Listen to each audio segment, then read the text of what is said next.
அனைவருக்கும் வணக்கம்.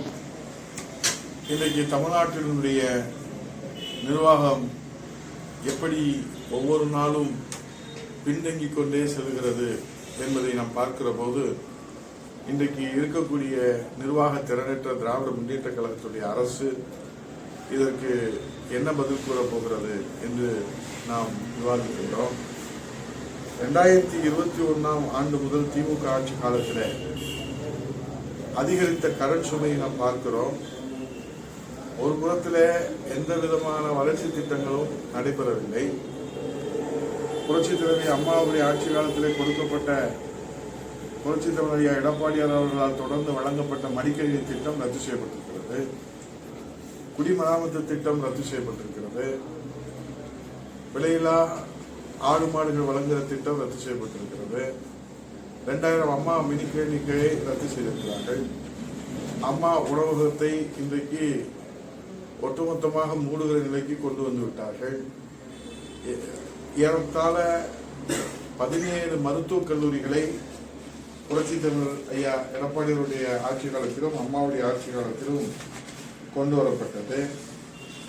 ஆனால் அதே போல பல்வேறு சவால்களை சந்தித்து புரட்சித் தலைவர் ஐயா எடப்பாடியார் அவர்கள் 7 சட்டக்கல்லூரிகளை, 6 புதிய மாவட்டங்களை, 21 பல்வகை தொழில்நுட்ப கல்லூரிகள், 4 பொறியியல் கல்லூரிகள்,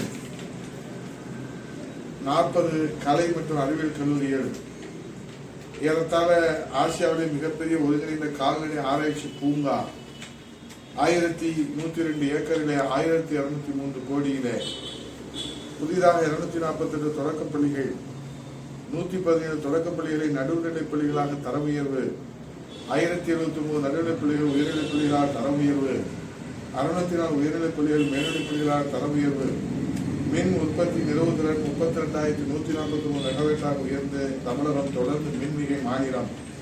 காற்றாலை மின் உற்பத்தியிலே 8,552 மெகாவாட் நிறுவுவதுடன் ஏறத்தாழ 1,440 கோடி செலவில் 12 மீன்பிடி துறைமுகங்கள், 520 கோடி செலவில் 43 இடங்களில் மீன் இறங்கு தளங்கள், இப்படி வளர்ச்சி திட்டங்களை நாம் பட்டியலிட்டுக் கொண்டே செல்லலாம். ஆனால் இன்றைக்கு இருக்கக்கூடிய திராவிட முன்னேற்ற கழக அரசு பொறுப்பேற்று இந்த 2.5 ஆண்டுகளிலே பொது நாடாளுமன்றத்தை சந்திக்கிற இந்த நேரத்திலே கூட அவர்கள் ஆட்சி பொறுப்பேற்று தொடங்கி வைத்த திட்டம் என்று பார்த்தால் அது பூஜ்ஜியமாகத்தான் நமக்கு விடை கிடைக்கிறது. ஏற்கனவே புரட்சித் தலைவர் எடப்பாடி அவர்கள் தொடங்கி வைத்த திட்டத்தை தான் இவர்கள் இப்போது சான்றிதழ் வழங்கி கொண்டிருக்கின்றார்கள்.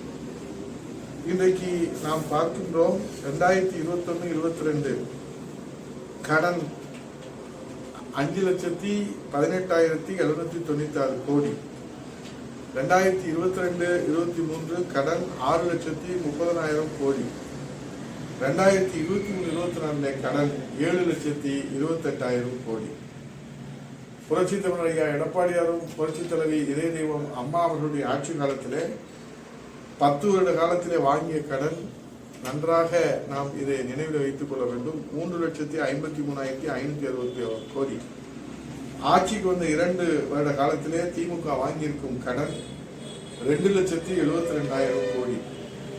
விலைவாசி உயர்வை மக்கள் மீது சுமத்தாமல் கொரோனா போது மக்களை பாதுகாத்து ஜிஎஸ்டி வரி இழப்பை தாண்டி அம்மாவுடைய அரசு புரட்சித் தலைவர் எடப்பாடியுடைய அரசு கடன் வாங்கிய சதவீதம் 21.22% ஜிடிபி அளவில். ஆனால் இந்த விலைவாசியை உயர்த்தி, சொத்து வரியை உயர்த்தி, மின்சார கட்டணத்தை உயர்த்தி இன்றைக்கு மக்களை அனைத்து துன்பங்களிலும் ஈடுபடுத்தி எந்த விதமான வளர்ச்சி திட்டங்களையும் செய்யாமல் சமூக நலத்திட்டங்களை எல்லாம் ரத்து செய்துவிட்டு எந்த விதமான கட்டமைப்புகளை உருவாக்காமல் இன்றைக்கு இத்தனையும் செய்ததற்கு பின்பும் விடியா திமுக அரசு, முத்துவேல் கருணாநிதி ஸ்டாலின் அரசு கடன் சதவீதம் 26% ஜிடிபி அளவில் 2,72,000 கோடி. ஆக இதை நாம் எப்படி ஒப்பிட்டு பார்ப்பது? இதில் இன்னொரு செய்தி நாம் இணைத்து பார்க்க வேண்டியிருக்கிறது. உள்நாட்டு மொத்த உற்பத்தி ஜிடிபியில பங்களிப்பு அடிப்படையில் மகாராஷ்டிரா முதலிடத்திலும் தமிழ்நாடு 2வது இடத்திலும் இருந்து வந்தது. உத்தரப்பிரதேசம் 5வது இடத்துல தான் இருந்தது. இந்த நிலையிலே தற்போது தமிழ்நாட்டை பின்னுக்கு தள்ளி உத்தரப்பிரதேசம் 2வது இடத்துக்கு தகர்ந்துள்ளது. முதலீடு மற்றும் பங்குச் சந்தை தொடர்பான போக்குகளை கண்காணித்து வரும் சோசியோ இன் ஜிடிபி பங்களிப்பு அடிப்படையில் இந்திய மாநிலங்களை பட்டியலிட்டுள்ளது. அதுலயும் நம்ம பின்தங்கி இருக்கின்றோம். முதலீடுகளை ஈர்ப்பதற்காக தொழில் கொள்கையில் பல்வேறு தளர்வுகளை கொண்டு வந்தபடி அவர்கள் நடவடிக்கை எடுத்ததன் காரணமாக அங்கே உத்தரப்பிரதேசத்தில் இன்றைக்கு முன்னிலை தமிழ்நாட்டிற்கு இன்றைக்கு தள்ளி இருக்கின்றார்கள். ஆகவே 15.7% ஜிடிபி பங்களிப்பை கொண்ட மகாராஷ்டிரா முதலிடத்திலும் 9.2% பங்களிப்பை கொண்ட உத்தரப்பிரதேசம் 2வது இடத்திலும் 9.1% தமிழ்நாடு பின்னுக்கு தள்ளப்பட்டிருக்கிறது. குஜராத் 8.2%, மேற்குவங்கம் 7.5% அடுத்தடுத்த இடங்களிலே உள்ளது.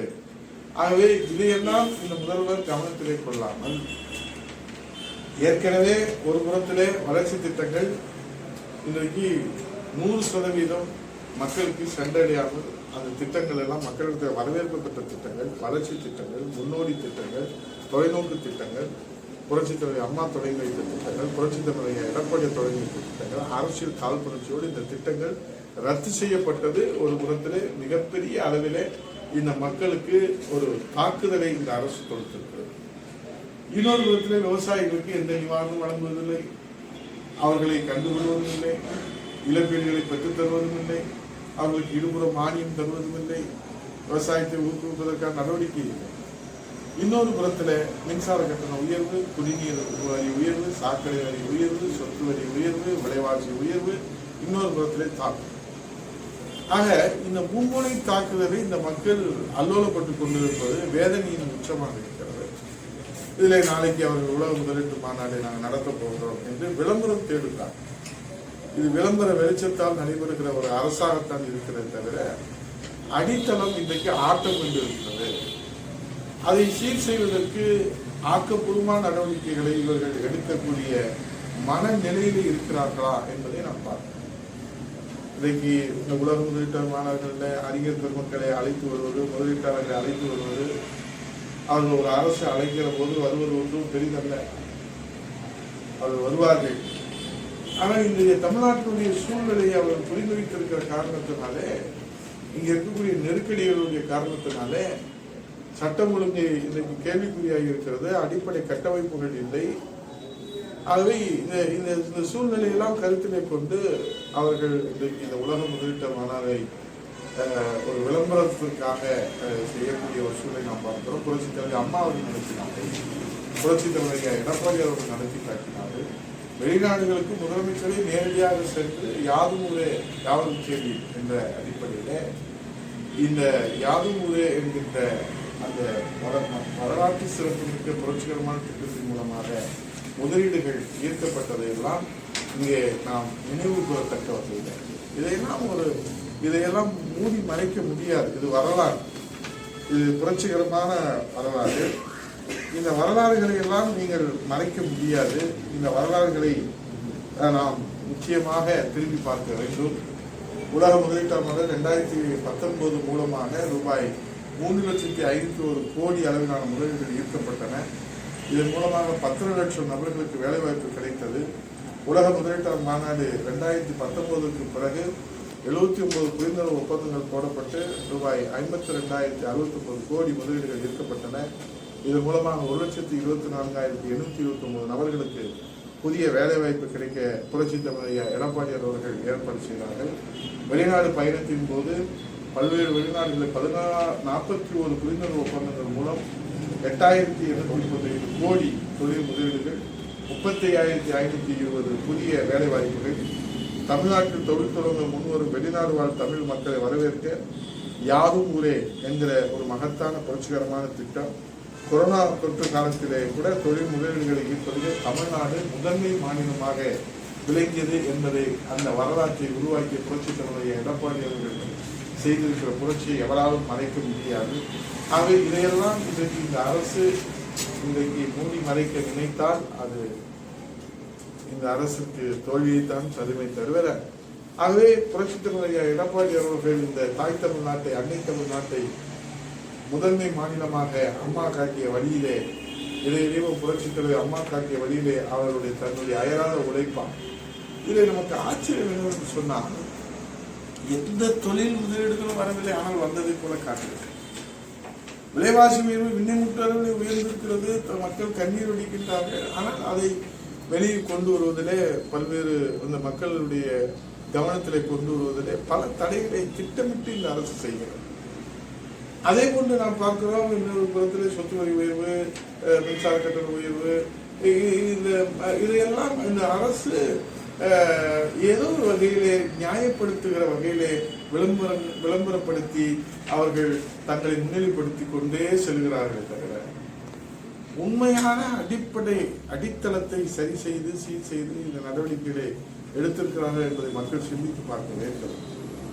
புரட்சித் தலைவர் எடப்பாடி அவர்கள் இரவும் பகலும் கண் விழித்து உழைத்த காரணத்தால் அன்னை தமிழகம் இந்திய திருநாட்டிலே கொரோனா காலத்திலே கூட முதன்மை மாநிலமாக இருந்தது, விவசாய உற்பத்தியிலே இருந்தது, தொழில்துறை உற்பத்தியிலே இருந்தது. இந்த வரலாறை நீங்கள் மறைக்க பார்க்கிறீர்கள், மறைக்க முடியாது. அதை இன்றைக்கு இருக்கக்கூடிய நாளை நீங்கள் மாநாடு, உலக முதற்கால மாநாடு நடத்துங்கள். இந்த கடன் சுமையில இருந்து இந்த தமிழ்நாட்டை எப்போது மீட்பீர்கள்? எந்த வளர்ச்சி திட்டங்களும் செய்யாமல் முழுவதும் கடனை வாங்கி அந்த கடன் தொகையை என்ன செய்கிறீர்கள்? விவரங்களை மக்களுக்கு, நாட்டு மக்களுக்கு வெளியிடுவதற்கு தயாரா? ஆகவே இன்றைக்கு நீங்கள் பாதிக்கப்பட்ட, வெள்ளத்தால் பாதிக்கப்பட்ட மக்களுக்கு ஒரு நிவாரணம் வழங்க வேண்டும் என்று சொன்னால் நிதி பற்றாக்குறை. பாதிக்கப்பட்ட விவசாயிகளுக்கு நீங்கள் இடுபொருள் மானியம் கொடுங்கள் என்று சொன்னால் நிதி பற்றாக்குறை. இந்த மக்களுக்கு விலைவாசி உயர்வை கட்டுப்படுத்துவதற்கு உதவி செய்யுங்கள் என்று சொன்னால் நிதி பற்றாக்குறை. ஆனால் நீங்கள் உங்கள் தந்தையார் பெயரில் நீங்கள் இன்றைக்கு நிலைநிறுத்துவதற்காக நாடு முழுவதும் சிலைகள் திறப்பதும், கடலுக்குள்ளே பேனா வைப்பதும், அவருடைய பெயரை வைப்பதற்காக கட்டடங்களுக்கு இன்றைக்கு மைதானங்களை உருவாக்குவதும், மருத்துவமனைக்கு கருணாநிதி பெயர், விளையாட்டு மைதானத்துக்கு கருணாநிதி பெயர், ஜல்லிக்கட்டு மைதானத்துக்கு கருணாநிதி பெயர், பூங்காவுக்கு கருணாநிதி பெயர், நூலகத்துக்கு கருணாநிதி பெயர். இந்த தமிழ்நாட்டை வேண்டுமானால் மாற்றிவிட்டு கருணாநிதி நாடு வேண்டுமானால் மாற்றிக் கொள்கிறார்.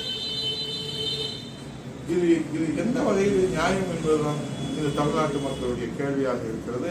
மக்களை காப்பதற்கு திட்டங்களை தருவதை விடுத்து உங்கள் தகப்பனார் பெயரை நிலைநிறுத்துவதற்கு நீங்கள் திட்டங்களை வகுத்து செயல்படுத்தினால் தோல்வி திமுகவுக்கு இந்த நாடாளுமன்ற தேர்தலை காத்துக் கொண்டிருக்கிறது என்று சொல்லி விடைபெறுகிறேன். நன்றி, வணக்கம்.